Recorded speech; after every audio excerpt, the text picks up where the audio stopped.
joie, amen, que le Seigneur m'accorde dans sa grâce de me trouver ici au milieu de mes frères et au milieu de mes sœurs. Amen. Car je ne suis pas un étranger. Non?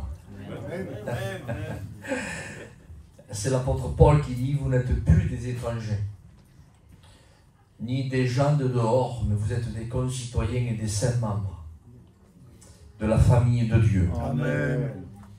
Je me sens honoré, amen, une fois de plus d'être ici parmi vous, que les anciens m'ont mis dans ce merveilleux programme.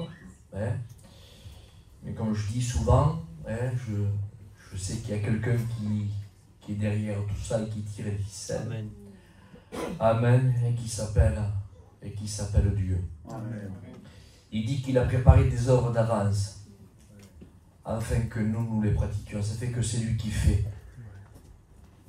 On ne fait rien, nous. C'est lui qui fait tout. Amen.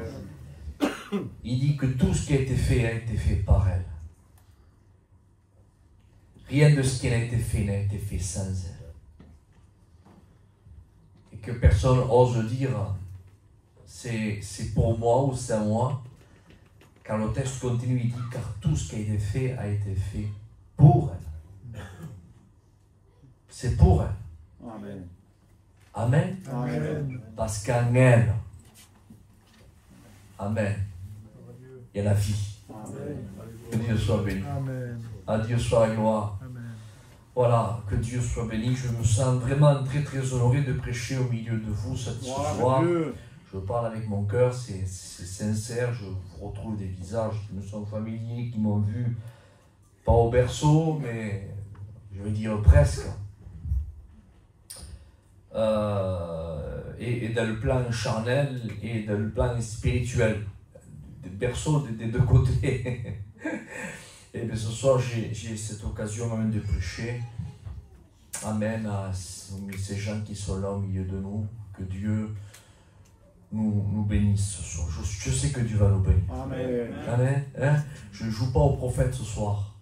Mais je sais que Dieu dit que si 2 ou 3 sont réunis en son nom, alors il est au milieu. Il est au milieu d'eux. Il décide où 3 s'accordent pour me demander quelque chose. Je pense qu'on est plus que 2 ou 3 ce soir.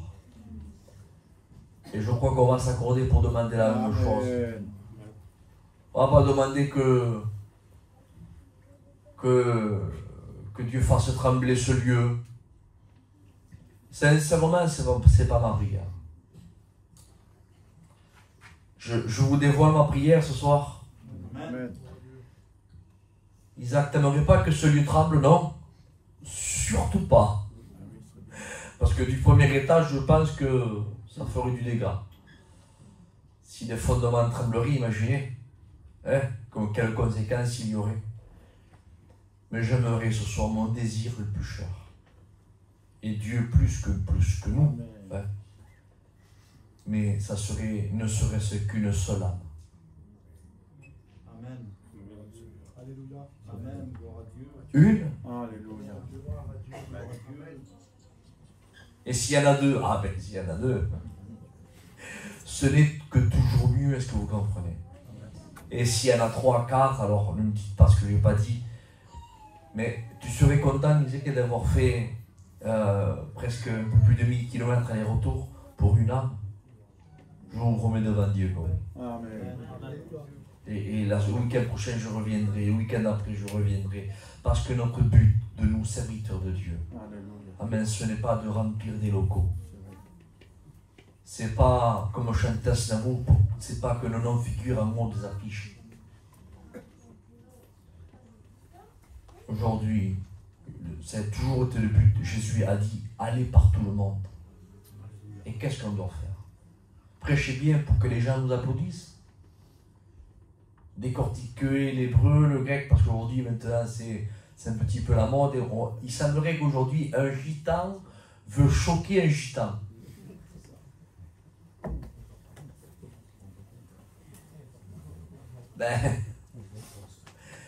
Un gitan veut choquer un gitan. Mais alors, comme je suis dans la liberté ce soir, il est où celui qui a bac plus que 5 ce soir, qui se lève? Qui aurait la moitié de la salle, vous savez que c'est horrible. Alors, je vous décontracte ce soir, en disant que ce qu'on veut, c'est apporter le mot de Dieu. Amen. Gloire au Seigneur. Alors, dans la liberté de Dieu, j'aimerais ouvrir un passage, amen, parce que c'est les Écritures qui priment ce soir. Et alors, j'ouvre la Bible avec vous, et j'aimerais faire deux lectures. Une des premières, amen, se trouve dans le livre des Chroniques, au chapitre 12 et verset 32. Il est écrit, amen, qu'il y avait les filles d'Isaacar qui savaient discerner les temps. Alors, il y avait plusieurs enfants d'Israël, des tribus d'Israël, que certains savaient manier l'épée, d'autres savaient, certains savaient, selon bien sûr son domaine à lui, à ce qui leur était propre, mais les enfants d'Isaacar, dans le premier livre des Chroniques, au chapitre 12 et au verset 32, eux, ils avaient l'intelligence des temps. Ils savaient discerner les temps. Au nom du Seigneur, j'aimerais essayer avec des mains spirituelles ce soir, si cela est possible. Essayez, amen, de vous secouer. Amen. Si, excusez-moi que mes mots ne vous heurtent pas. Excusez-moi si peut-être je heurte quelques anciens qui au milieu de nous, je n'ai pas notre vocabulaire, excusez-moi, je me présente à vous tel que je suis, moi je m'appelle Isaac et je ne vais pas jouer à Tartampion, est-ce que vous comprenez, je me présente à vous avec ma propre identité, alors permettez-moi d'être ce que je suis. Amen. Vous me permettez d'être ce que je suis ce soir? Amen. Oui, de prendre comme des mains spirituelles et essayer de secouer certaines personnes qui sont là et de leur dire, amen, savez-vous en quel temps nous sommes? C'est l'homme de Dieu qui l'a dit. Il est l'heure de se réveiller. Moi je vous dis, il est l'heure, non pas de se réveiller, mais d'être réveillé. Amen. Car Christ, amen, est plus proche aujourd'hui, dit la Bible, que le jour où nous avons cru à lui. Ah, et si ce texte a été écrit il y a de nombreuses, je dis bien de nombreuses années, qu'est-ce que ça sera aujourd'hui pour l'époque dans laquelle nous sommes en train de vivre? Écoutez, je ne vais pas jouer au prophète en vous disant, ah, Isaac a une révélation, Christ est à la porte. Christ, me le dit dans la Bible. Je fais que répéter ce que la Bible dit. Je le dois. Je ne vais pas jouer à celui qui a la révélation. Ah, je le ressens de Dieu, le Seigneur revient, c'est écrit mon frère, on n'a pas besoin de ta révélation. Je le crois, que Christ revient. Les événements sont là, qui nous démontrent. Ce sont comme des symptômes. Vous avez vu les symptômes, hein? J'ai vu qu'il y a des masques là, à l'entrée, et j'ai entendu des personnes qui disaient, aujourd'hui on en a marre de les porter. C'est vrai qu'en cette vente, on en a marre. Mais si les masques sont là, c'est parce que ce n'est pas pour rien. C'est parce que ça évite, bien sûr, ça évite qu'il y ait des conséquences. Et dès qu'il y a certains symptômes qui est en nous, alors qu'on frissonne un petit peu, qu'on est un petit peu fiévreux, et bien les symptômes apparaissent, et bien envoie un signal au corps. Amen. Et que le corps est en train aussi d'envoyer un signal. Il est en train de dire amen, qu'il y a une anomalie, il y a un virus qui est rentré à l'intérieur et les anticorps sont là. Ils essayent de former un bloc anticorps et ils combattent amen, le virus qui vient de l'extérieur, combattre l'intérieur du corps. Et il y a comme un effet qui se fait. Alors il y a de la transpiration, on est fiévreux, il y a un souci qu'il faut traiter. Eh bien, j'aimerais vous dire, frères et sœurs, qu'on ressent les symptômes de l'enlèvement de l'Église. Christ est sur le point de venir chercher. Et je veux un amen après ça, s'il vous plaît, venir chercher les siens. Amen. Amen. Et je le redis, d'accord? Vous me permettez que je le redise. Amen. Amen. Christ vient chercher les siens. Amen. Il ne se trompera pas. Rappelez-vous le texte que j'ai cité au début. Il dit, Paul dit, vous n'êtes plus des étrangers. Non, c'est vrai. Il dit, vous n'êtes plus des gens de dehors. Amen, c'est vrai. Il dit, vous êtes des quoi? Des concitoyens et des saints membres. Des saints membres. Écoutez, on ne peut pas être membre si avant on n'est pas saint. Alléluia. Je ne sais pas si vous avez compris, mais je le redis. Que Dieu soit loué. Il n'y a pas d'infection dans le corps du Christ. Il n'y a que des saints membres. Amen. Il y a aucun étranger qui rentrera dans le ciel. Alléluia. Que Dieu soit béni. Il y a que ceux qui connaissent Christ, qui est engendré par Christ. Ceux qui portent les gènes. Car dans le mot régénération, il y a le mot gène. Régénération, le mot gène. Il y a seulement que ceux qui ont été, amen, oui, régénérés par le premier baptême. Car on parle, frères et sœurs, du baptême d'eau, qui est une grande importance dans la parole de Dieu. Dites pas ce que je n'ai pas dit. Mais il est caduque, il ne sert à rien si avant on ne passe pas par le premier baptême, qui est le baptême de la nouvelle naissance, le baptême de la régénération. Alléluia, pour celui et celle qui comprend, je veux un amen qui sort des entrailles, s'il vous plaît. Christ, avant, amen, d'avoir été baptisé dans le Jourdain, il est né à Bethléem. Amen. Je le redis, amen, avant d'avoir été baptisé par Jean le Baptiste dans le Jourdain, il est né à Bethléem. Amen. Avant de passer par le Jourdain, il faut naître de nouveau. Amen, car Jésus l'a dit à Nicodème dans Jean 3. Une réunion individuelle, une réunion personnelle entre lui et non pas un des au pluriel, hein. Il dit tu es le au singulier, hein. Il dit tu es le docteur d'Israël, toi. Hein? Tu es le docteur d'Israël. Et je te le dis en vérité, il dit si un homme le nez d'eau et d'esprit, il ne rentre pas. Il n'y aura pas une petite exception, il ne rentre pas. Jésus a dit que celui qui ne passe pas par moi est un voleur et un brigand. Dans la tente d'assignation, il n'y avait pas de porte de secours, il n'y avait pas de porte à l'arrière où on pouvait peut-être s'échapper ou entrer par derrière. Non, celui qui voulait rentrer dans la tente d'assignation, il n'y avait seulement qu'une porte. Il n'y en a pas deux. Et cette porte-là, amen, c'est Jean 10 qui dit je suis la porte. Amen. Et si quelqu'un entre par moi, amen, alléluia, il aura la vie. Amen. Car passer par Christ, amen, c'est avoir la vie. Amen. À Dieu soit la gloire. Alors, je me sens bien sûr dans cette liberté pour vous apporter ce que Dieu met sur mon cœur. Alléluia. J'aimerais ce soir donner cette opportunité. Cette opportunité parce que ce soir, il y a, si Dieu permet dans sa grâce, 2 jours de réunion ce soir et demain. Et je dis bien, si Dieu permet, pourquoi tu dis ça, Isaac? Parce que peut-être que ce soir, mon cœur cesse de battre à moi. Et peut-être que ce soir, eh ben, vous pourrez beau attendre Isaac, jusqu'à 10h, 11h, il tarde. Et vous entendrez, eh ben, le Seigneur l'a pris. Ou soit, ben, le Seigneur viendra nous chercher à tous ceux et celles, amen, qui attendent le jour de son événement. Amen. Gloire à Dieu. Et l'esprit d'épouse dit Amen. Amen. Viens, Seigneur, nous t'attendons. Alléluia. Alors ce soir, j'aimerais te donner cette opportunité. Je me dois de te donner cette opportunité. Mais l'opportunité de quoi, Isaac? De faire mon procès? Non. Que Dieu me garde de faire ton procès. Car les églises, si je peux employer ce mot comme ça, parce que j'aime pas trop employer ceci église, amen, ça, moi je vois plutôt local. L'église, je la vois plutôt en face de moi. Est-ce que vous comprenez le langage biblique? Amen, l'église universelle qui est le corps du Christ. Amen. Mais je voudrais pas, vous savez, employer ce local et passer derrière ce pupitre et faire le procès de qui que ce soit. Amen. Parce que c'est si facile, vous savez, de pleurer avec le coussin du malade. Mais t'es pas malade, toi.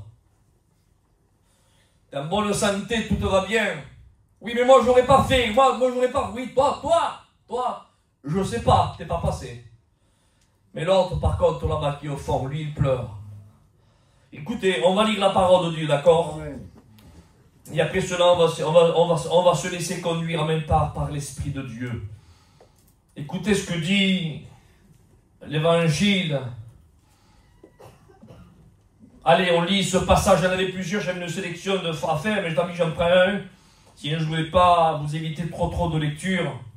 Allez, je prends Luc chapitre 10. Vous connaissez ce verset, ce chapitre. Luc chapitre 10 et verset 30. La parabole du bon samaritain. Que Dieu soit béni, à Dieu soit la gloire. Jésus reprit la parole. Écoutez, Seigneur, je n'ai pas la prétention de vous apprendre quoi que ce soit, je lui dis devant Dieu que c'est vrai.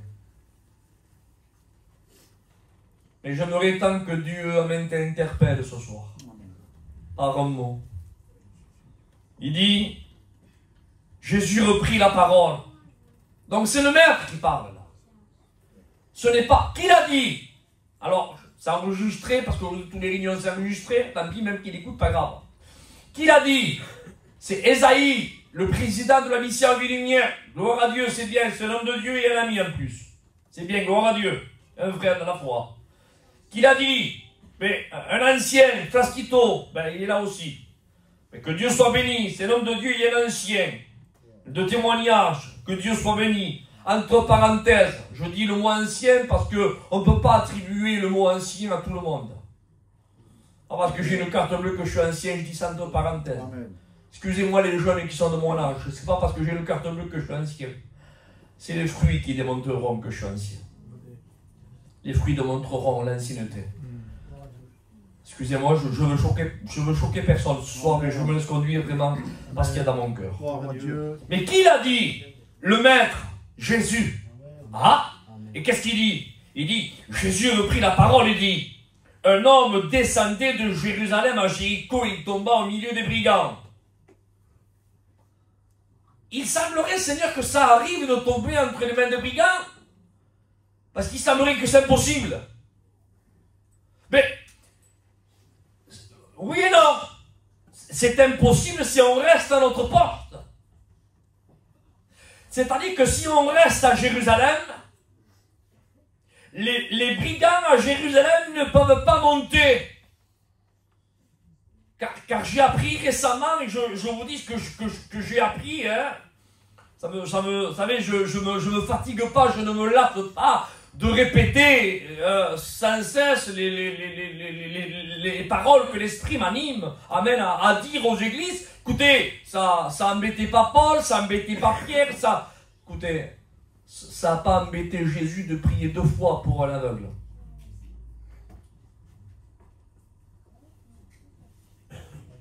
Je le redis. Ça ne l'a pas embêté à lui de prier 2 fois. Ça n'a pas embêté Dieu de réveiller Élie 2 fois. 1 fois, c'est bon, non? Et oh, c'est Dieu qui vient, hein? Ça n'a pas gêné à lui. Ça ne me gêne pas, moi non plus, de dire sans cesse, même si je serais un disque rayé. Si Dieu m'anime à le dire, je le dis. Amen. Que Dieu soit béni, à Dieu soit la gloire. Il semblerait que les brigands ne peuvent pas monter à Jérusalem dépouillés. Le seul moyen d'être dépouillé par les brigands, c'est que ces hommes qui sont à Jérusalem descendent à leur portée. Et j'ai appris que les serpents n'ont pas des poumons assez puissants pour filtrer l'oxygène qui est pur pour vivre à la cime des montagnes. L'oxygène est tellement pur là-bas dans la cime des montagnes que les serpents, leurs poumons ne sont pas assez puissants pour filtrer l'oxygène tellement qu'elle est pure. Donc c'est pour cela que les serpents, il faut qu'ils vivent au pied des montagnes. Donc le seul moyen d'être mordu par un serpent, c'est que celui qui vit à la cime de la montagne descende et se mette à la portée de là où vit le serpent. Mais si l'homme reste à la cime de la montagne, je te promets, le serpent n'y monte pas. Ça veut dire que tant que l'homme restait dans la communion, amen, dans la communion fraternelle, dans la communion là où il y a le temple, dans la communion du sacrifice, dans la communion, amen, de Jérusalem, amen, avec ses frères, avec ses sœurs. Les brigands ne pouvaient pas aller vers lui pour le dépouiller. Mais dit la parole de Dieu, un petit peu d'assoupissement. C'est les Proverbes qui diront ça. Un petit peu croiser les bras. C'est pas grand chose, hein. Un petit peu. Et qu'est-ce qu'il est écrit? Il dit, et la disette te surprendra comme un voleur de la nuit. C'est ce qui s'est passé. Un petit peu, écoutez, si on doit faire un petit peu le cadre de cet homme-là, et si on devrait qu'on regarde un petit peu l'historique de ce personnage, on ne peut pas dire que cet homme-là vivait à Jéricho. On ne peut pas dire que cet homme-là a été dépouillé à Jéricho. Non, non, il n'y était pas encore.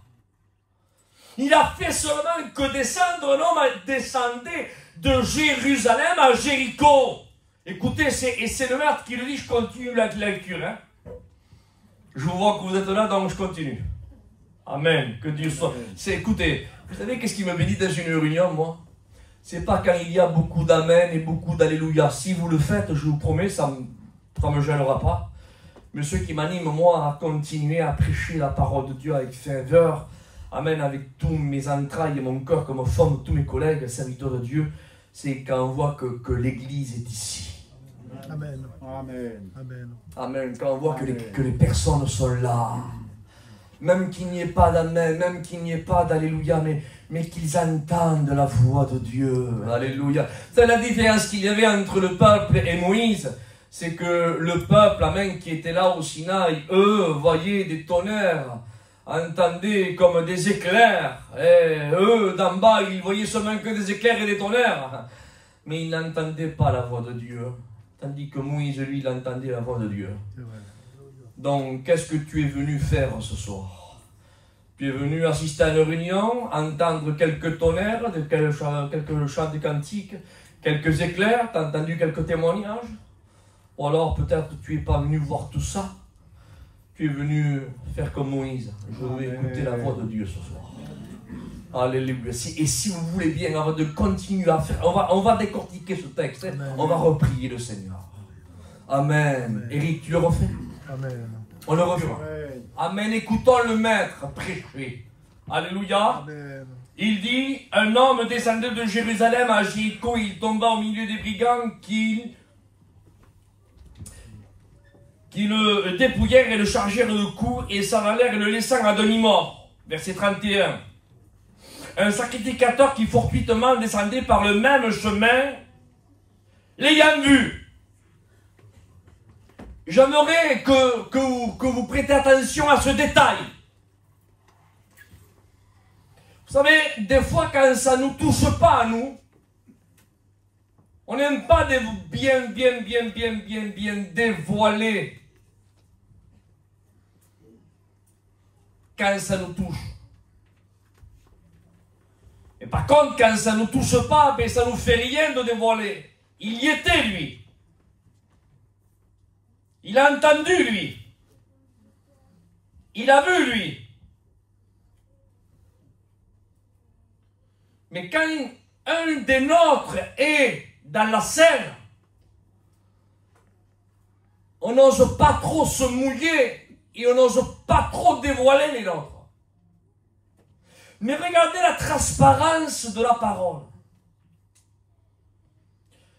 Je ne vous apprends pas que quand il y a eu le partage des terres d'Israël, avec la conduite de Josué, quand ils ont traversé le Jourdain, vous savez qu'il y a eu un partage, il y a eu un morceau pour Manassé, un autre pour Ephraïm, un autre pour Nephtali, pour Zébulon, etc., etc. Et à cet moment, sur les 12 tribus d'Israël, il y a une tribu qui ne va pas avoir d'héritage ici-bas. Et c'est la tribu des Lévites. Écoutez ce que je vous dis, c'est important, Seigneur. Et Dieu parle, il dit les Lévites. Il dit qu'il se divisera en 3 branches de Gershom, de Méharid et de Kéhat, les Kéhatites, les porteurs de l'arche. Eux, les Lévites, c'est la tribu que Dieu avait choisie pour mettre à son service à lui. Écoutez s'il vous plaît. Il dit, les Lévites n'auront pas de part ici-bas. Ah bon? Isaacar, oui. Manassé, oui, un morceau de terre. Zébulon, Judas, oui. Toutes les tribus d'Israël ont un morceau de terre, là, au pays où coule le lait, le miel. Mais les Lévites, eux, n'ont pas de terre, n'ont pas d'héritage. Et Dieu continue à parler, il dira, l'héritage des Lévites. Il dit, c'est moi. Amen. Amen. Il dit, je serai leur héritage. Je ne sais pas comment vous évaluez ça, Seigneur. C'était la tribu que Dieu avait choisie. Le mot Lévite veut dire attaché à Dieu. Ça veut dire que c'était la tribu que Dieu avait choisie. C'était la sienne. La sienne. Non, hormis qu'Israël est le peuple élu de Dieu. Hormis ça.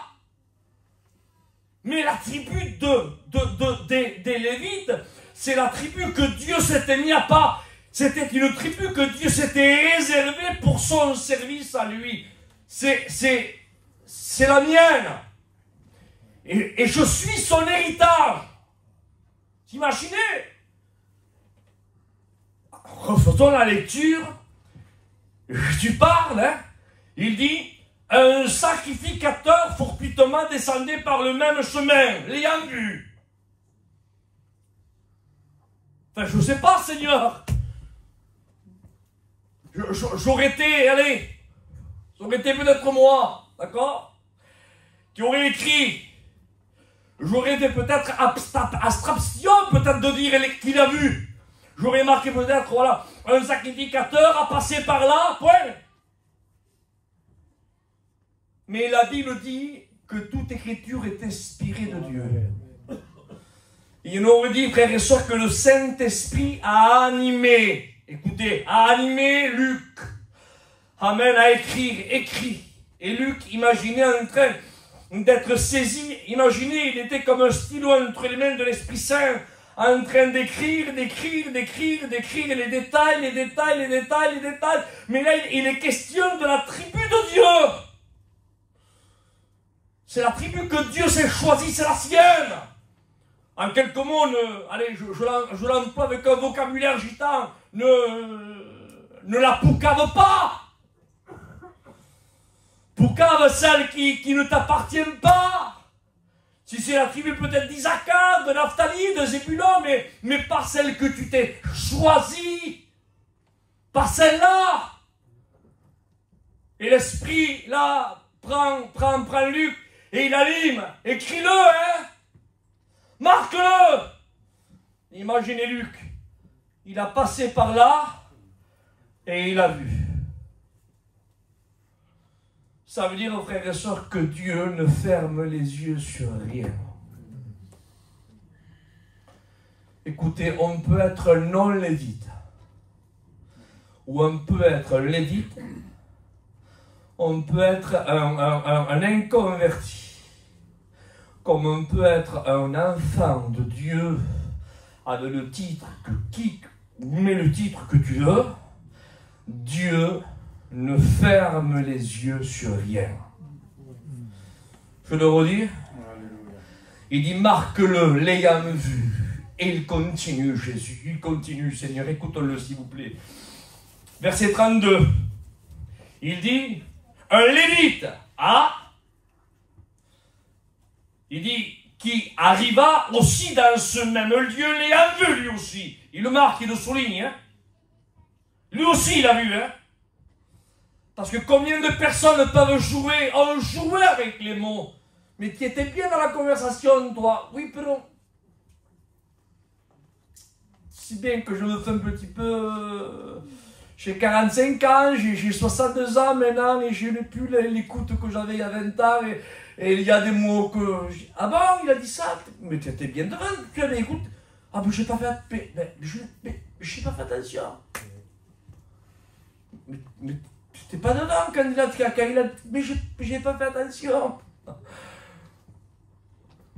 S'il y a des personnes qui jouent avec les mots, s'il y a des personnes qui disent qu'ils n'ont pas vu, malgré qu'ils ont vu, qui disent qu'ils n'ont pas bien entendu, malgré qu'ils ont entendu, regardez la transparence de la parole.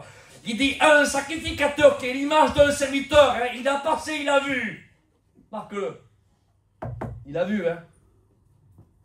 Et qu'est-ce qu'il a fait? Il a passé outre. Il dit après, un peu plus tard, un lévite, un crée de l'image du chrétien. Et qu'est-ce qu'il a fait, lui? Eh bien, lui aussi, il a passé. Il a passé. Et qu'est-ce qui s'est passé, lui? Eh bien, marque-le, hein, que lui aussi, il a vu, hein.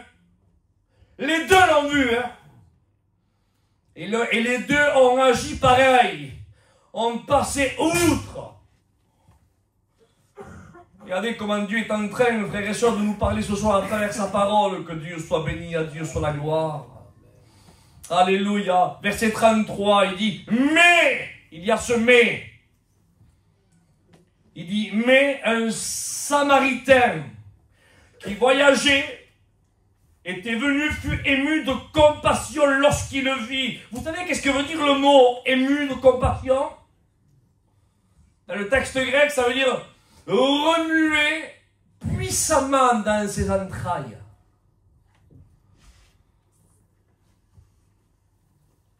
Ça veut dire, frères et sœurs, que l'Église, amen, et là je parle avec, je suis chez moi ici, hein, tu me l'as dit mon frère, hein? Amen, l'Église, amen, frères et sœurs, elle a les entrailles qui sont actives. Alléluia.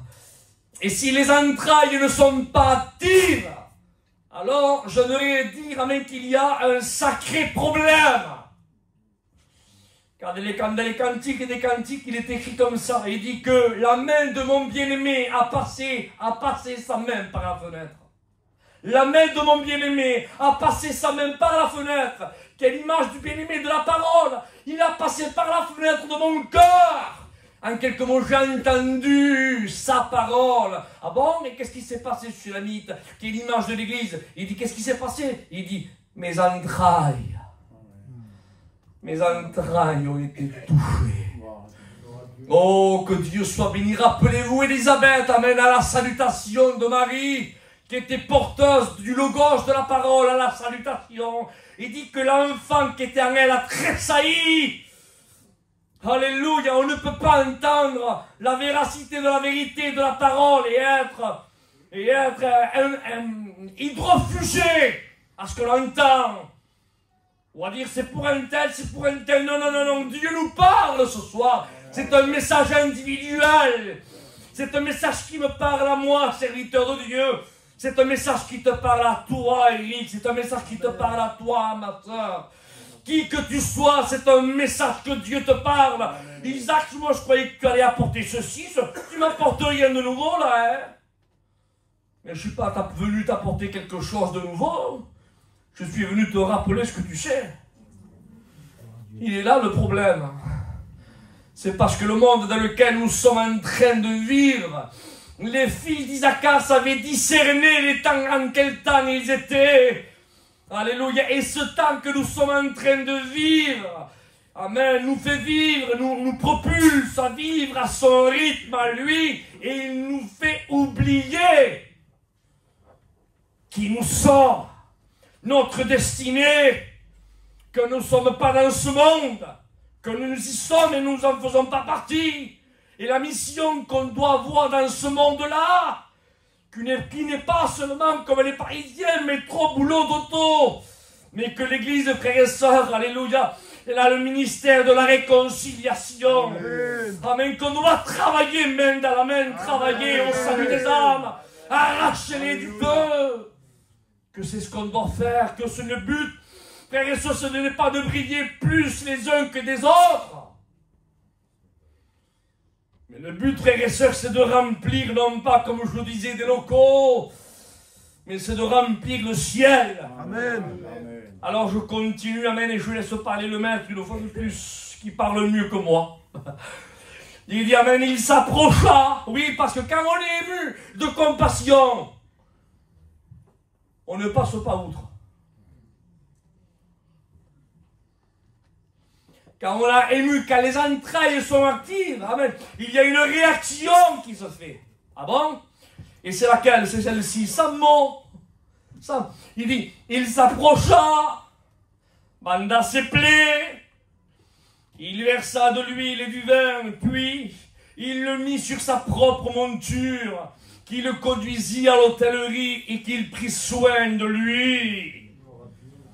Il ne s'est pas trompé d'endroit, il a amené au bon endroit. Écoutez, s'il vous plaît, je continue. Verset 35. Le lendemain, il s'est passé un jour, hein. Je sais pas, Seigneur, fais ton boulot et pars. Non, non. Quand les entrailles sont là, les entrailles ne font pas les choses à moitié. Elles font les choses comme elles doivent les faire.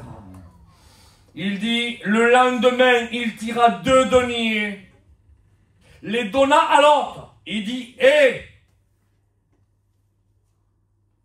Il n'a pas donné 2 deniers comme ça, tiens. Non, non. Il tira 2 deniers. Il les remis à l'autre. Mais en lui donnant les 2 deniers, il lui a attiré l'attention. Il lui a dit, tiens, pour ce que je te dois. Il dit, mais, aie soin de lui. En quelques mots, ton travail, je sais que ton travail, c'est de faire ce que tu dois faire. Mais écoute bien, aie soin de lui. Comme vous pouvez le constater, vous savez comment je suis gitan espagnol du côté père et du côté mère catalan. Et voilà, chez nous, bon, voilà, c'est comme ça. On porte un deuil de respect. Et il y a à peu près 1 mois et quelques jours de ça, j'ai perdu mon père. Et il était mis au 2e étage de l'hôpital à côté de la gériatrie, on appelle ça. Personnes qui sont en fin de vie, quoi. Mais je voyais que les docteurs venaient, les médecins venaient, voyez, elles se passaient comme ça, et c'était dit du vite fait. Il y a un certain moment, je ne pouvais pas concevoir ce que je voyais. Ça, écoutez ce que je vous dis, je ne pouvais pas le concevoir. J'ai appelé le chef du service. Je lui ai dit, quel est le monsieur qui s'occupe du service? C'est monsieur untel. J'ai dit, écoutez, je suis pasteur évangélique, il y a plus de 20 ans, je suis monsieur untel. Et j'ai cité quelques noms, voilà, qui étaient un petit peu connus, qu'aujourd'hui ce sont des députés, qui sont sortis là-bas de 19 sur l'autre. Je dis, voilà, il y a monsieur untel que j'ai au téléphone, et j'aimerais, écoutez, que vous me preniez ça, j'aimerais vous parler. Mais monsieur, écoutez, à 14h, je réunis tout le service et on vous écoutera. Et à 14h, je suis allé, on a réuni tout le service qui était là. De là, il y a mon père. J'ai dit, écoutez, monsieur, messieurs, dames, j'ai dit, vous ne m'apprenez rien, je sais dans quel état est mon père. Vous allez m'en prendre rien de nouveau, je sais que mon père, il est pour partir dans 1 semaine, 8 jours, 10 jours, 15 jours, je le sais. Je vous demanderai seulement une chose, messieurs, dames. S'il vous plaît, tout ce que vous faites, faites-le avec le cœur. Car le monsieur qui est à la chambre 9, c'est mon père. J'ai regardé le docteur, j'ai dit, docteur, vous avez votre papa? Il m'a regardé, il a baissé les yeux, il me dit, non, je ne l'ai plus. Je dis, sûrement que vous avez de bons souvenirs, de vous rappeler. Et je suis rentré un petit peu comme ça, vous voyez, et j'ai parlé humainement avec lui. Et il était là, à la limite, les larmes aux yeux, à la limite. Je lui ai dit, écoutez, je ne vous demande pas miracle. Je vous demande que de ce que vous faites, faites-le avec le cœur, s'il vous plaît. N'oubliez pas qu'il a des enfants, qu'il a une femme, qu'il a une famille, qui souffre avec lui, et qui sont là jour et nuit. Il dit, monsieur Castro, je vous promets qu'on va le faire. Et à partir de là, de ce jour-là, les choses venaient. Monsieur, vous avez besoin de ceci, monsieur, vous avez besoin... C'était pas qu'on demandait quelque chose d'au-delà, mais on voulait que les choses soient faites correctement, avec le cœur, non pas faire pour faire. Et on dirait que ce Samaritain tira 2 deniers et dit, il paya et il dit, aie soin de lui. En voulant dire, ne le fais pas pour le faire. Hein. Il y a en quelques mots, ce que je t'ai apporté hier, il est important. Il est plus important lui que les 2 deniers que je te donne. Hein. Regardez le message qu'il est en train de véhiculer là. Hein. Il est en train de dire, en quelques mots, il dit, et s'il manque quelque chose, regardez la valeur de l'âme, la valeur d'une âme. Hein. Des fois, on ne fait pas attention à une âme, nous. Passe à côté, on ne fait pas attention. Excusez-moi de dire ça. On ne fait pas attention à l'ivrogne qui est devant l'Intermarché, là, qui lave la bouteille de vin. On ne fait pas attention à lui. On ne le regarde même pas, des fois. Je parle pour moi. Hein. Et si vous sauriez comment Jésus l'aime à cette personne. Et Jésus a donné sa vie pour lui aussi. Oh, tu me diras, Isaac, tu veux qu'on aille à la recherche de tous les ivrognes de Marseille? Parce que je n'ai pas dit, c'est une image que je donne. C'est une image de vous dire, mais de considérer, considérons les âmes, considérons, avant, frères et sœurs, de mettre une étiquette, avant de dire, lui, il a fait ceci, c'est fini, mettons-le de côté, balayons-le, c'est terminé, laissons-le dans un coin, non! Écoutez, pesons, évaluons à sa juste valeur, au nom du Seigneur, le prix, la valeur d'une âme. Il dit, s'il manque quelque chose, en voulant dire, n'arrête pas les soins, hein. Parce qu'il y aurait peut-être des personnes qui seraient capables d'arrêter les soins à cause de finances. Hein. Surtout, le Samaritain est en train de faire comprendre, s'il y a des soins à faire en plus et qui viendraient à manquer des finances, surtout ne stoppe pas les soins. Continue les soins. Les finances raillent à mon retour. Calcule pas la dépense. Je te le payerai. Car l'âme vaut plus cher que la dépense. Est-ce que vous comprenez ce que je veux dire? Amen. Alléluia. Que Dieu soit béni. Amen. Alors ce soir, le mot qu'il y a pour moi, pour toi, pour nous, c'est lequel? C'est celui-ci. Frères et sœurs, amis, au nom de Jésus, que Dieu nous arme, que Dieu nous donne, que le Saint-Esprit déverse dans nos cœurs l'amour agapo, l'amour de Dieu. Que le Saint-Esprit nous inonde de son amour, l'amour qui ne juge pas. L'amour, frères et sœurs, qui ne pointe pas du doigt en disant, tu vois, je le savais.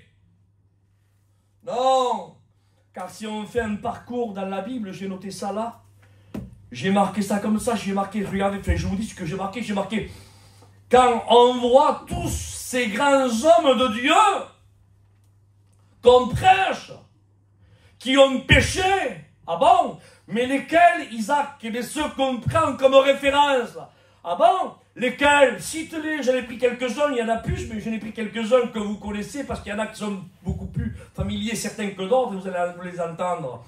Et regardez comment le Père, amen, les a encouragés, comment le Seigneur les a repris. Je comprends maintenant, frères et sœurs, pourquoi David, l'homme de Dieu, je me disais, mais comment est-il possible quand un chien prend une brebis, mon frère? Je sais pas. Un chien prend une brebis, que tu cours derrière le chien pour prendre, par exemple, je dis ça comme ça moi, la brebis par exemple de la gueule du chien. Mais tu diras, mais j'ai réussi à récupérer la brebis, eh bien elle boite un petit peu, mais je vais la soigner. Mais mon frère, arracher une brebis de la gueule d'un lion, qu'est-ce qui va te rester à la main? Mais qu'est-ce qui peut rester à la main de David comme brebis? J'ai arraché la brebis de la gueule du lion et de la patte de l'ours. Mais d'accord, c'est bien David, bravo, t'es vaillant. Mais qu'est-ce qui te reste de la brebis? Ben, s'il pourrait nous parler, ben, je sais pas moi, peut-être qu'il nous dirait, ben, eh bien avant que le lion la prenne dans sa gueule, elle avait ses 2 jambes, ses 4 jambes, plutôt, ses 4 pattes. On appelle ça comme ça, des pattes, des jambes. Elle avait ses 4 pattes, elle avait ses quatre petits. Voilà, elle avait ses 2 oreilles, elle avait tout ce qu'il faut. Elle a une petite cicatrice là. Et là, j'ai trop forcé, il y a une jambe en moins. Là, elle a du mal à marcher, elle a le rein un petit peu brisé. Si on aurait pu lui parler, nous, on lui aurait dit, mais David, tu vas pas risquer ta vie pour ça. Tu risques ta vie pour ça. Mais tu n'en feras plus rien de la brebis. Qu'est-ce que tu vas faire d'une brebis avec 2 pattes? Qu'est-ce que tu vas faire d'une brebis avec un morceau de... Je crois que les crocs, hein, je crois, prenez pas son vol, je crois que par souvenance, je crois que les canines des lions font entre 7 et 9 cm. Imaginez, je crois que ça fait plus de 900 kilos de pression. Imaginez un lion qui prend une brebis dans le dos, 900 kilos de pression, 9 cm en haut, 9 cm en bas, multiplié par 4, un sur chaque côté, le dos complètement brisé. Mais David, que vas-tu faire de cette brebis? Elle va te gêner plus qu'autre chose. Elle va te fatiguer plus qu'autre chose, parce qu'elle ne pourra plus marcher. Il faudra seulement que tu la portes, toi. Oui, mais... Amen. Gloire à Dieu. Merci, Seigneur. Gloire à Dieu. Alléluia. Merci pour ta grâce, Seigneur. Demandez à une maman, vous, qui a son fils à l'hôpital et qui rentre avec les 2 bras et les 2 jambes et que le docteur dit, voilà, madame, on peut sauver votre fils, mais à une condition. Oh, il faut l'amputer des 2 jambes. Sinon, on le laisse partir.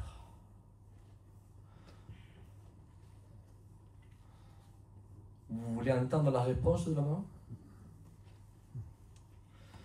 Vous croyez que la maman va dire, ah, il n'aura plus de jambes? Ah, mais laissez-le partir. Je vous le promets devant Dieu que c'est vrai. Que sans jambes et sans bras, la maman dit, écoutez, monsieur, il peut vivre, laissez-le vivre. Parce que l'amour franchit les frontières. L'amour franchit les obstacles. Ouais, Seigneur. L'amour franchit l'incalculable. L'amour, de toute façon, l'amour ne calcule pas la dépense. Avez-vous remarqué, hein? Ça a été Noël bientôt. Achète un cadeau pour le petit-neveu d'un tel. Combien? 50 €. On ira à Action là-bas avec 12 €. 12 €, je crois qu'il y a le même, c'est pareil. Et oui, quand il n'y a pas d'amour à la base, on calcule la dépense. Mais quand il y a l'amour qui est là, pour le petit. Hein? Je ne sais pas combien il y en a qui touchent par mois. La paye, certains 800 €, 700 €, ils ont petit, il n'y a plus rien, mais c'est le jour de Noël. Le petit, ça va être son... Il le veut! Ça vaut 800 €, je ne les ai pas. Je ne les ai pas. Il est capable de dire ça. Tu ne peux pas prêter 200 €, je t'ai rentré le mois prochain. Calcule la dépense, tu ne les as pas. L'amour ne calcule pas la dépense. Amen. C'est vrai.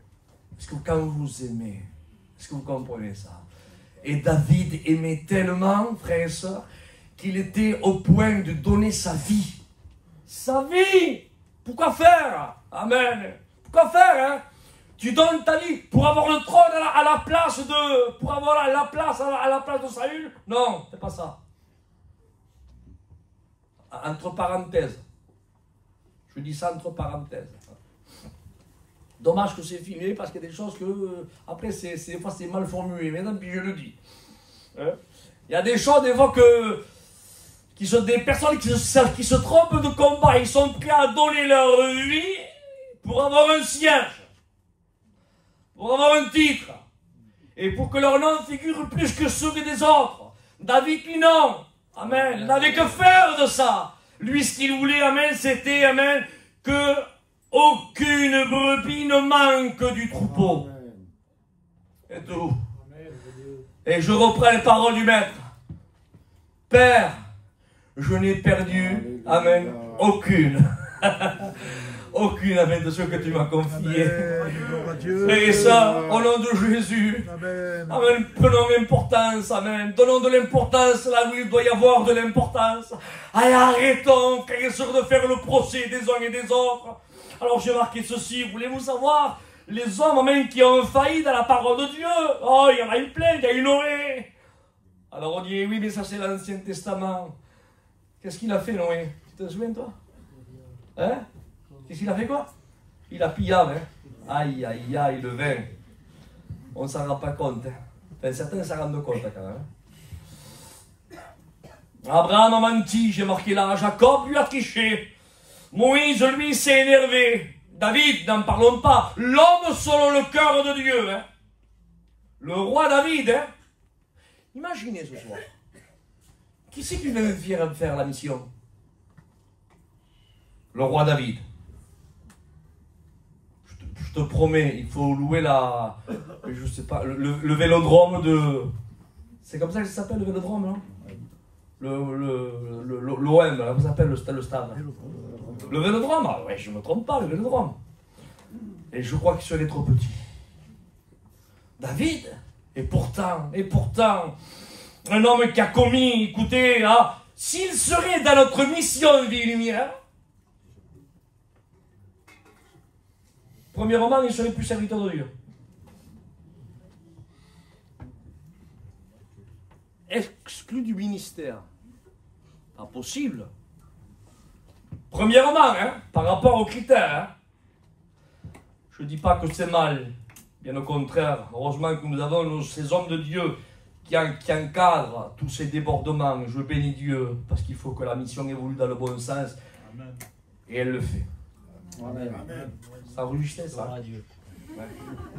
Ah non, on ne s'en pas coupé ça. Gloire à Dieu.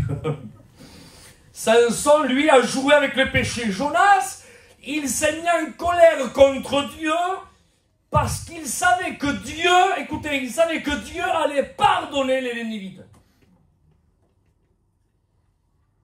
Alors, je me sens dans cette liberté ce matin, ce soir, pour dire ce que je vais dire, d'accord, hein? Faut vraiment que je me sente chez moi. Hein?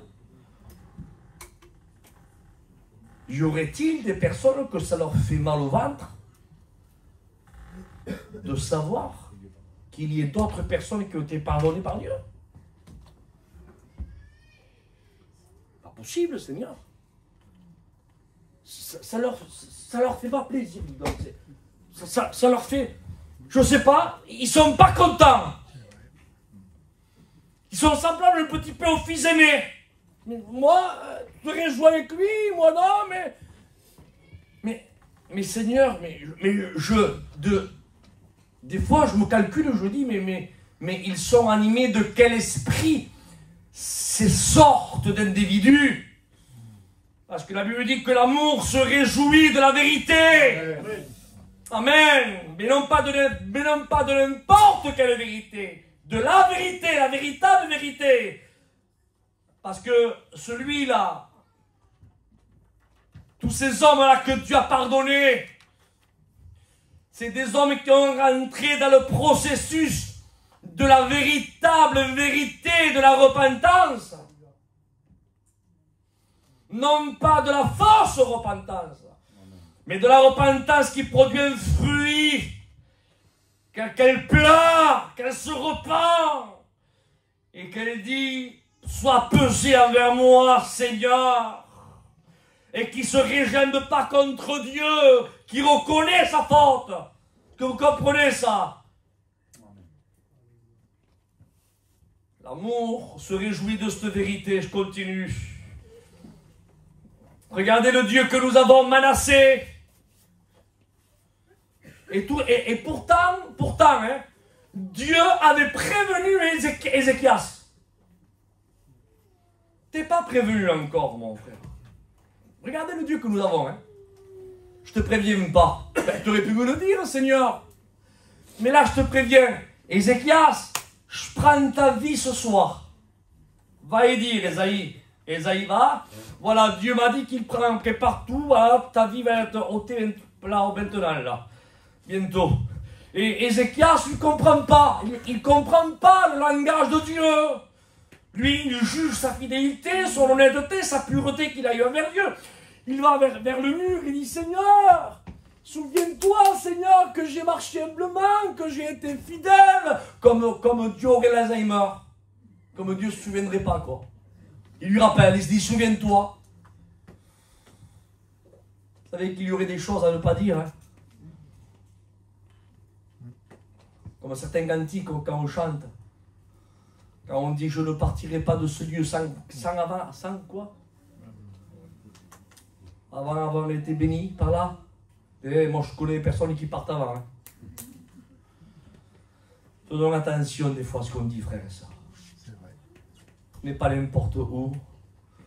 On ne parle pas avec n'importe qui, on n'est pas n'importe quoi. Et Ézéchias dit, mais Seigneur, mais Dieu, lui, comme Dieu se promène dans le futur. Donc, Dieu veut lui prendre la vie à Ézéchias. Parce qu'il sait que dans son futur, là, s'il le laisse faire, il va avoir un problème. Alors Dieu dit, je vais t'éviter le problème de ton futur, Ézéchias. Il dit, Esaïe, prends-le. Va dire que prépare sa maison. Tellement honnête, tellement transparent, tellement droit. Je le prends avec moi. Parce que Dieu aime les fruits mûrs et les bons fruits. Amen. T'aimes pas les qui est fin, toi? T'aimes les bons fruits, doux? Hein? Mais lui aussi, il les aime. Et Ézéchias était tellement bon, il doit son palais qu'il veut le prendre avant qu'il pourrisse, quoi, grosso modo. Et il le cueille, amen. Mais comme il veut le cueillir, il ne veut pas se laisser cueillir, il veut vivre. Alors il se met contre Dieu. Seigneur, souviens-toi. Alors Dieu dit, bon écoute, mais si tu veux que je te rallonge quelques années de plus, je veux te rallonger quelques années de plus. Il dit, va, et bien, va, allez. Ben, il dit que je lui donne 15 années de plus à vivre. Et Esaïe se retourne, il va vers lui. Il dit, voilà, Dieu m'a dit que tu auras 15 années de plus à vivre. Mais il y a un problème là. Dans sa première année de longévité que Dieu lui a donnée, dans cette prolongation de 15 années, une année va s'écrouler, 2 années va s'écrouler, 3 années va s'écrouler, 4 années va s'écrouler, 5, 6. Il y a un certain moment, avec le respect que je vous dois, il va avoir un enfant. Et cet enfant, il va l'appeler Manassé. Et Manassé va être le futur roi d'Israël. Et Ézéchias, lui, ne sera plus là après. Ézéchias sera mort, sera pris au ciel. Mais ce que Dieu voulait, amen, c'était éviter ce problème-là avec Manassé. C'est pour cela que quand Dieu, amen, veut faire quelque chose, il ne faut pas s'opposer à Dieu, parce que tout ce que Dieu fait est bon. Amen.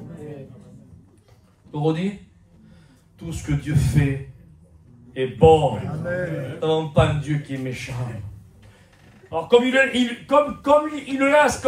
laisse, amen, la prolongation, si vous préférez, des 15 années supplémentaires, dont Manassé vient au monde là. Mais une fois que Ézéchias meurt, Manassé, qui est le fils d'Ézéchias, prend les rênes du royaume. Et vous savez qu'est-ce qu'il fait lui? Au lieu de marcher dans les empreintes de son père Ézéchias, il relève les idoles que son père avait détruites, de Baal, d'Astarté, et il commence là à se régimber contre le Dieu d'Israël. Enfin bref, pour couper au plus court, les Babyloniens viennent, ils investissent Israël, ils investissent Jérusalem, ils prennent là le fils d'Ézéchias, Manassé, on le prend, enchaîné, ligué, on le traîne comme un chien et on l'amène. Écoutez, presque à 1000 kilomètres de sa terre natale d'Israël, de Jérusalem, on l'amène en territoire babylonien à 850 kilomètres, des chaînes, des fers aux pieds, enchaîné dans une prison, lui le roi d'Israël. Mais tu vois, si Ézéchias aurait dit oui à Dieu, le fils Manassé là, il n'aurait jamais venu au monde. Il n'aurait jamais rebâti les idoles de Baal d'Astarté. Les Babyloniens ne seraient pas venus investir Israël. Est-ce que vous comprenez? Et la descendance du roi Ézéchias ne serait pas enchaînée là et faisant la risée du peuple babylonien en exil dans une prison à Babylone. Mais regardez le Dieu que nous avons. C'est là où ça nous dépasse, frères et sœurs. Quand je vous dis que ça nous dépasse, tous dans le lot, tous les ethnies confondus, ça nous dépasse. Parce que si nous là, hein, on ferait le procès de Manassé, on lui dirait premièrement, personnellement, on lui dirait, mais on te l'avait dit, fallait rester là où il fallait que tu restes. Tu sais bien que ton père, lui, a trouvé faveur aux yeux de Dieu, qu'il était droit, qu'il était pur, qu'il était honnête et transparent, et qu'il a détruit les idoles de Baal, d'Astarté, qu'il a levé tout ce qui était agréable aux yeux de Dieu, ou du Dieu d'Israël, d'Abraham, d'Isaac et de Jacob. Toi, tu as fait le contraire. Et au lieu de marcher dans les emprunts de ton père, tu fais le contraire. On t'a averti, tu n'as rien voulu savoir, à un tel point que les ennemis sont venus, et ils t'ont exilé maintenant en terre étrangère à 850 km. Tu n'as rien voulu savoir. Et maintenant que tu as mis le peuple en danger, le royaume en danger, et maintenant que tu te vois avec les mains et les fers aux pieds, maintenant tu demandes pardon. Maintenant. Ça aurait été peut-être Isaac. Moi, hein. J'aurais fait peut-être la sourde oreille. Mais Dieu n'est pas Isaac. Et qu'est-ce qui est écrit? Écoutez, hein. Je vous dis devant Dieu que la Bible, elle m'étonne. Il dit que Manassé a prié de la prison dans laquelle il se trouvait. Sylvain, mon frère Sylvain. Il a prié à la prison dans laquelle il se trouvait, à 850 km, enchaîné, les mains et les fers aux pieds, avec tout le mal qu'il a fait contre le Dieu de son père, contre le Dieu de son peuple. Le roi, il a prié de là-bas. Vous savez qu'est-ce qui est écrit? Il dit, et Dieu se laissa fléchir. En quelques mots, il lui a demandé pardon, il dit, Seigneur, pardonne. Pardonne, Seigneur. Avec un cœur sincère, avec un cœur vrai. Dieu aurait pu être comme Orpa, parce qu'il y en a des Orpa, ceux qui ont la nuque raide. On les plie jamais, hélas. Mais Dieu n'est pas Orpa. Il dit, et Dieu se laissa fléchir. Merci Seigneur. Il s'est laissé fléchir, il a récupéré l'irrécupérable, pas possible. Écoutez, Dieu est un expert dans la matière.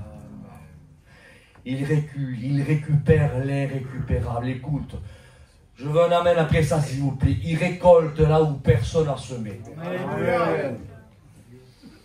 Alléluia. Et il y a un jour, amen, un slogan d'un frère, amen, je ne sais pas s'il m'écoutera ou il m'écoutera peut-être, amen, il se reconnaîtra. Un frère de Paris, son slogan, il a dit ça, en prêchant, il le disait souvent, il disait l'impossibilité, amen, il disait, comment il disait? Il disait, c'est le domaine de Dieu. L'impossibilité, c'est son domaine à lui. Car Jésus l'a dit, car ce qui est impossible aux hommes est possible à Dieu. Amen. Amen. Il se laissa fléchir. Il le prit, brisa ses liens aux pieds, aux mains. Il le récupéra. Il l'amena de nouveau à Jérusalem. Il le releva. Vous imaginez, mais quel Dieu est capable, amen, amen, de récolter, amen, ce que le diable a détruit à tel niveau. Certaines personnes diront, c'est impossible comme pour toi ce soir. Parce que le but du message ce soir, c'est pas pour prêcher bien et donner des pains comme ça. Ce soir, le message, il est pour toi. Amen. Il faut que tu te voies, toi, ce soir. Non, pas pour moi, Isaac, c'est pas possible. Non. J'étais à Jérusalem, Isaac, j'étais bien dans mon foyer là-bas, tout m'allait bien. Je priais, j'avais mes enfants, j'avais ma femme, tout m'allait bien. Et un petit peu de découragement, un petit peu de laisser aller, là. Et là, je me suis vu dépouillé par les mains des brigands. On m'a retiré ma guitare. On m'a retiré mon ministère. On m'a retiré là la petite fonction que j'avais. Je n'ai plus rien, Isaac. Je n'ai plus rien, Isaac. Je croyais, moi. Je croyais. Parce que j'ai vu passer un sacrificateur. Combien de fois on était ensemble à Jérusalem, combien de fois je l'entendais prêcher, moi, combien de fois je l'entendais louer Dieu, combien de fois je lui disais Seigneur, et là, il m'a vu, il a passé à côté de moi. Et en plus, il ne dit pas qu'il ne m'a pas vu, il m'a vu parce que je l'ai vu. Il ne m'a pas tendu la main. Ça m'a fait mal au cœur, Isaac. Et après cela, j'ai vu passer un Lévite à côté de moi. Je croyais que lui aussi, Seigneur, il allait me tendre la main. Ah, je sais pas, un petit quelque chose, tu as besoin de quelque chose, il y a qu'un petit quelque chose. Non, mais lui aussi, il a passé comme ça. Ça me dire s'il avait besoin de quoi que ce soit. C'est en quelques mots, Isaac, là où je croyais que le secours allait venir, eh bien, il n'est pas venu. Combien de personnes ont été choquées par ce que je suis en train de dire là ce soir? Mais qu'est-ce que tu es en train de dire quoi, Isaac? Qu'est-ce que je suis en train de dire? Je vais te le redire pour que ça se grave bien. Combien de personnes ont été choquées, pensant recevoir de l'aide d'un soi-disant ou d'une soi-disant personne qui se disait un tel ou un tel et qui devrait aider un tel ou un tel. Et au moment où il croyait recevoir de l'aide, il a été choqué parce que l'aide n'est pas venue.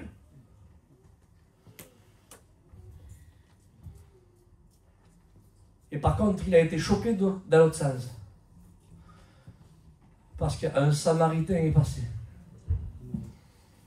Quelqu'un qui ne fait pas des belles prières dans le temple. Quelqu'un qui ne cherche pas, vous savez, les premières places dans les églises. Quelqu'un qui ne cherche pas, vous savez, les applaudissements. Ah, il ne m'a pas fait chanter, il ne m'a pas fait passer pour la Sainte Seine, il ne m'a pas fait prêcher dimanche, il ne m'a pas fait ceci. Ça fait une semaine que je ne fais pas. C'est pas ces ronchonneurs là, je ne sais pas s'il y en a ici, mais vous voyez, ces personnes qui ronchonnent, je vois parce qu'on leur fait un tas. Non, quelqu'un qui, vous savez, quelqu'un qui n'a rien à faire, lui, des applaudissements ou que son nom figure ou pas. Il a passé. Amen. Lui, il a passé. Et ce soi-disant homme-là, qui était tombé entre les mains des brigands, il se disait, entre lui, il devait se dire, si quelqu'un de chez moi, un sacrificateur et un lévite, n'est pas venu à mon aide, qu'on a grandi ensemble à Jérusalem et dans le temple, qu'est-ce que ça sera celui-là, là? Parce que pour les Juifs, un Samaritain ou un démon, c'était pareil. Je vous choque en disant ça. Hein. On a traité Jésus de démon et de Samaritain. Il a dit, n'avons-nous pas raison de te dire de toi que tu es un Samaritain, que tu es un démon? C'était des sangs mêlés, ce n'était pas des sangs purs. Et pour les Juifs, les Samaritains, ils n'avaient pas de relation entre eux. Eh bien, cet homme-là qui descendait de cette soi-disant lignée de Jérusalem, des auteurs, là où il entendait la prière du Lévite et du sacrificateur, là où lui, il s'attendait recevoir quelque chose venant de ces soi-disant hommes et femmes, de ces femmes de Dieu et hommes de Dieu. Je dis femmes, pas dans le texte, mais parce que peut-être qu'il y a eu des sorts qu'ils ont été dans cette position, et ils s'entendaient à recevoir quelque chose de certaines femmes de serviteurs de Dieu, ou de femmes de serviteurs de Dieu, ou de femmes de Dieu. Et ils n'ont vu aucune aide venir de leur part. Et certainement, ils sont retournés comme ça. Et ils ont été choqués. Parce qu'ils ont vu un visage qui n'était pas familier. Un visage qu'ils n'avaient pas l'habitude de voir à Jérusalem. Il ne vient jamais à la Réunion, celui-là. Je crois que c'est un Samaritain. Oui, c'est un Samaritain. C'est un Samaritain. C'est celui qui n'a pas de relation avec l'Église. Non, rien. Qu'est-ce qu'il fait, lui? Il aurait pu faire mon procès sur place. Hein. Je sais pas, non? Hein? Ça aurait pu être le moyen pour lui. En disant, vous les chrétiens, tu vois? Alors, tu vois, tu me critiques toujours à nous, tu vois, regarde comment tu es toi. Et il est où ton sacrificateur, il est où ton lévite? Il aurait pu, je sais pas. Hein. Tu peux le secouer un petit peu, hein. C'est pas son but à lui. Il en a que faire des candidatons, je vous dis. Et il dit, il s'approcha premièrement. Frères et sœurs, au nom de Jésus, je ne sais pas si vous avez fait des promesses à la fin de l'année. Réunion de partage. Vous la connaissez cette réunion? Tous les ans, c'est pareil, vous avez vu? Je m'engage que dans cette année 2024. On recule? Pour certains, allez, pour les plus vieux. Je m'engage en 2021. Je m'engage en 2025. Je recule plein. Je m'engage en 2004. Je m'engage en 2005. Et je m'engage en 2006. Et je m'engage. Hein, c'est tout ça de fin d'année là. Et moi, je m'aurais te dire ce soir, au nom de Jésus, si tu devrais t'engager à quelque chose, engage-toi à te rapprocher avant de juger. Amen. Parce que des fois, on juge de loin. Alléluia. Voyons, il est mort, il n'y a rien à faire. Mais rapproche-toi, tu l'as pas vu. Mais ça soit bien, il ne bouge pas, il est mort. Et puis la loi nous dit de ne pas nous rapprocher trop parce qu'on peut se souiller. Donc, regarde-le de loin. Hein. Mais que les entrailles sont là. Merci, les entrailles franchissent. Un jour, j'ai fait une erreur. J'en ai fait plusieurs erreurs. Et j'en ferai. Mais vous vous rappelez l'époque du Covid, en plein boom. El Frasquito, il connaît.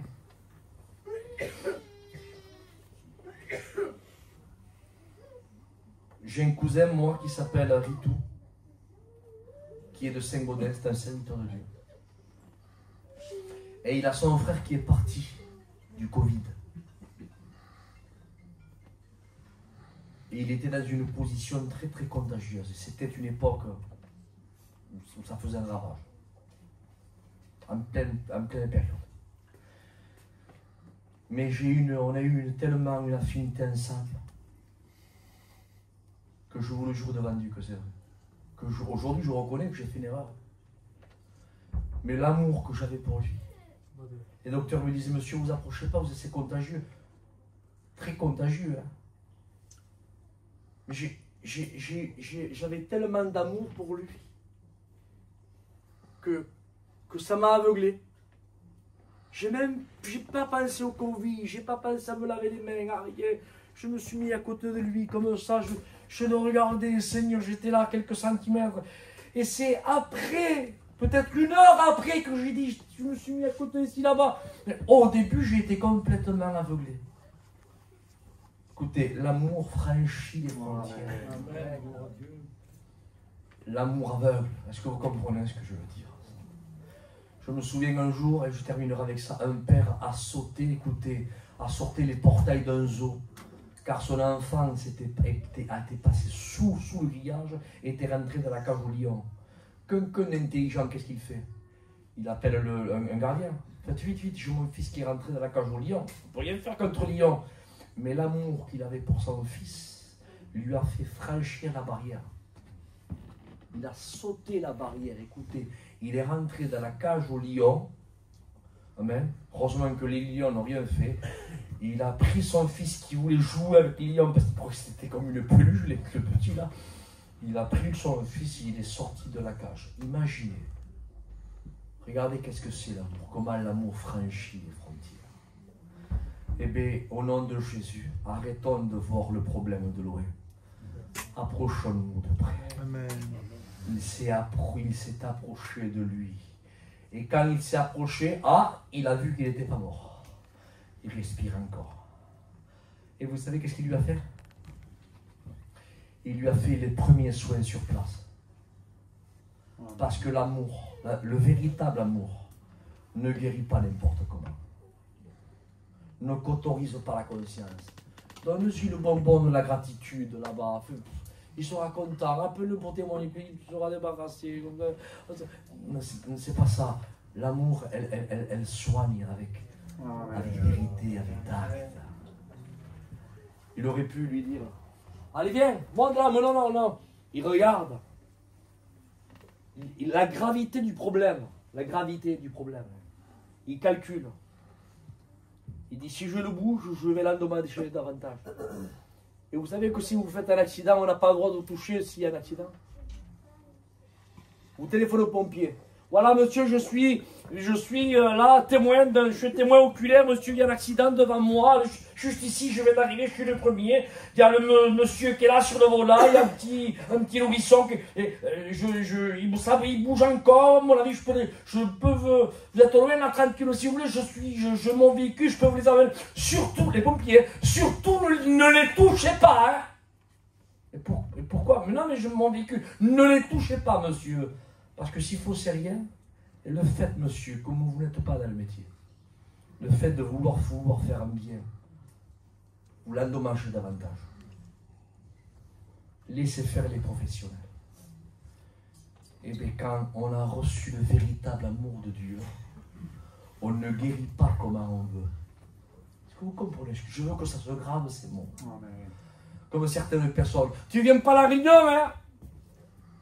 Tu viens plus à la réunion, donc il faut venir à la réunion. Alors, ce soir à la réunion, hein? Parce que sinon, tu ne chanteras plus à la chorale, sinon ci, sinon là-bas, sinon là-bas. Mais qu'est-ce que c'est cette façon de faire?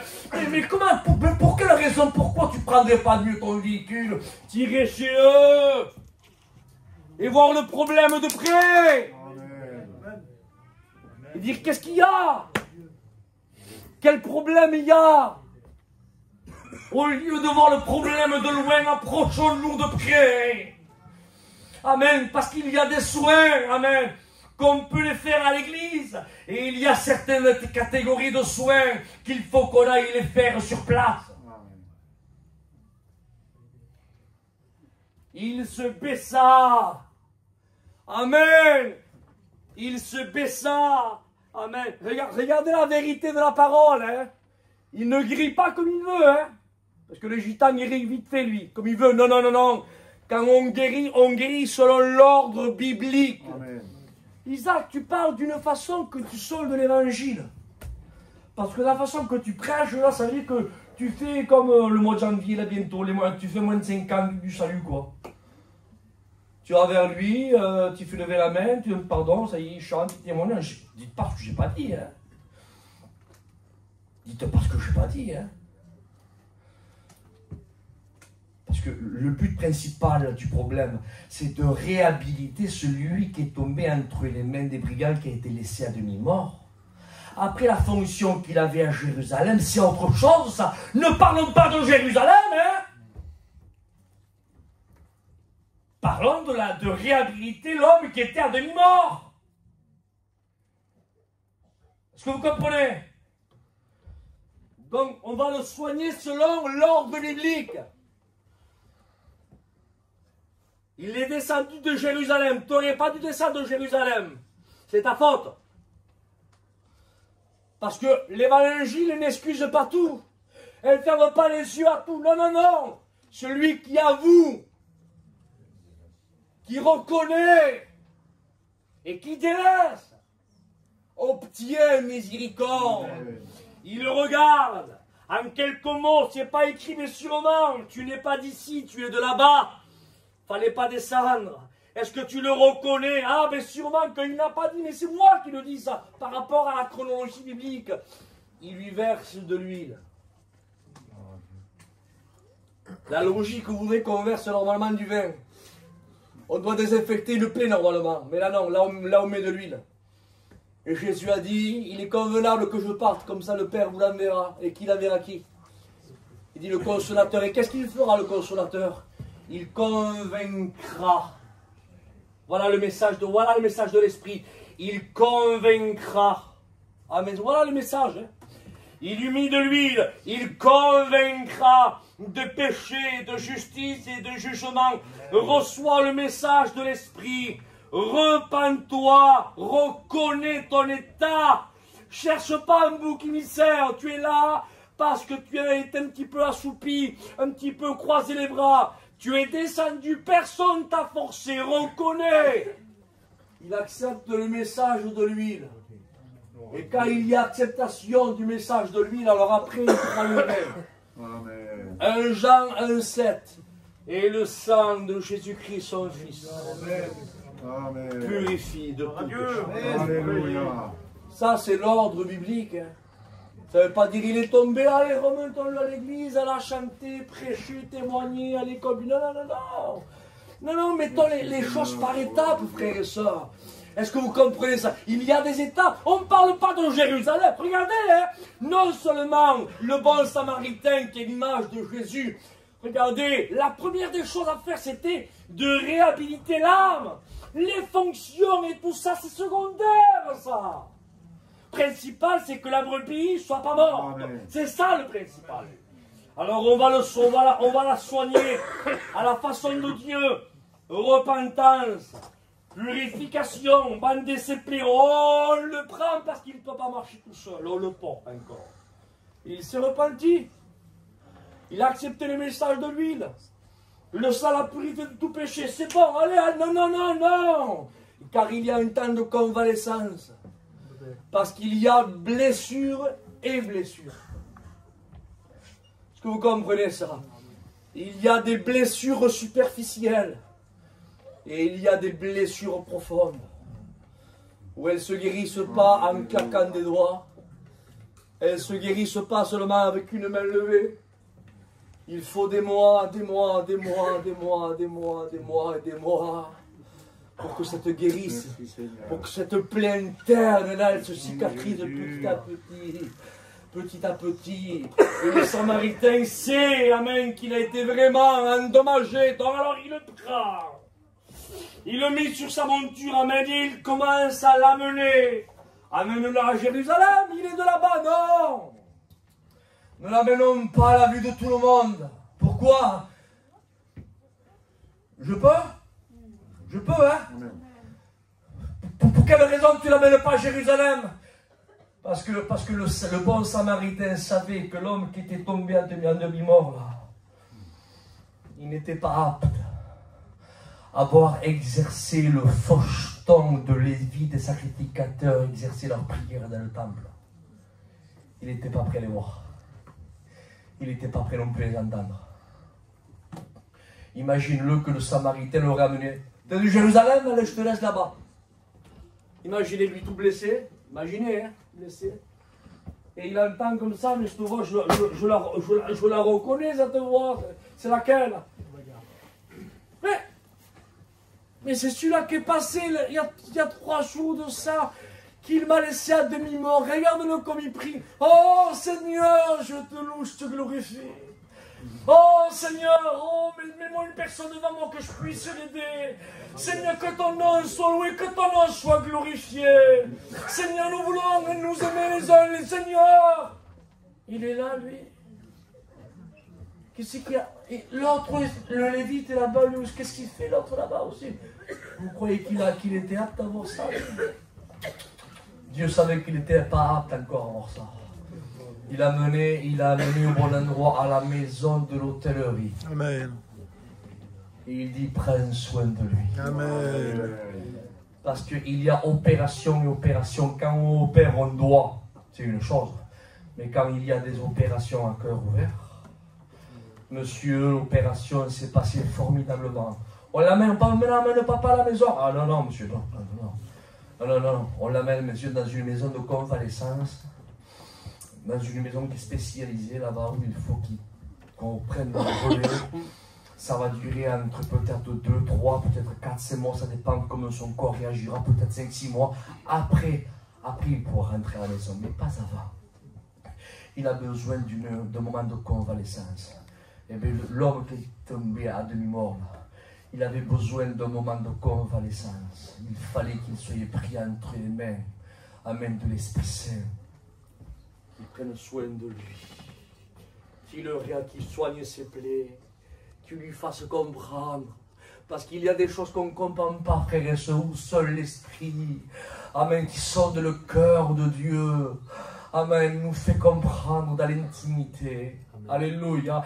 Et après, au lieu, amen, une fois qu'on est mis sur pied, qu'on monte à Jérusalem, et qu'on écoute, entend la prière du sacrificateur ou du lévite, on dit putain, il est là, celui-là qui m'a pas porté secours. On ne pointe plus le doigt comme ça, on dit Seigneur, éclaire-le, Seigneur.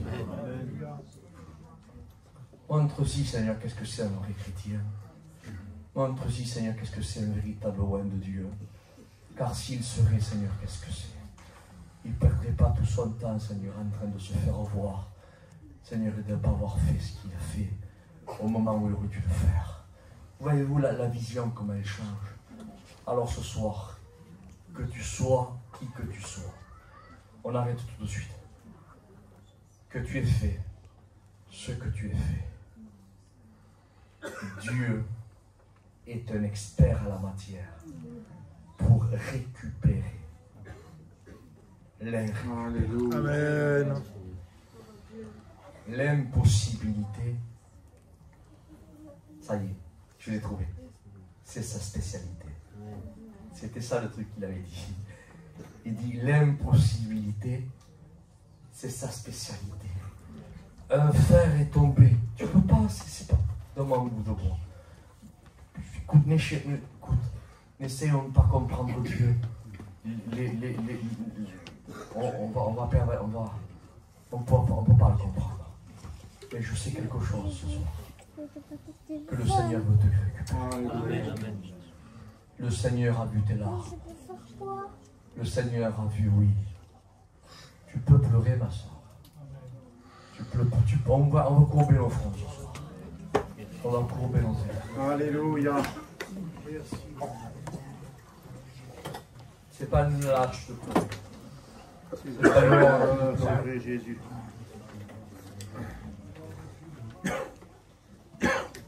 Qui que tu sois. Merci, mon Dieu. Merci, Seigneur. Que tu aies fait